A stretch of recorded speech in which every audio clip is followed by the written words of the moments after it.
good morning to everyone. Today we will explain about the criminal justice system and its key players. The important key players are police, public prosecutor, the defense lawyer, at last the judge. First, I would like to Rahul will explain about the role of police.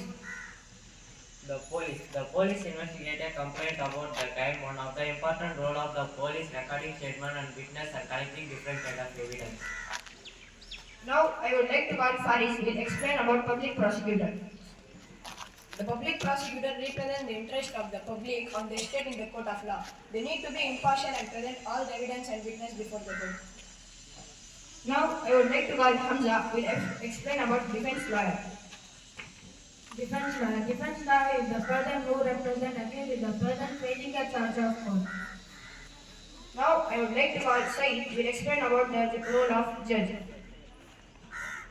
The judge is the person in a court who has authority to decide whether the accused person is guilty or innocent based on the evidence presented and in accordance with the law.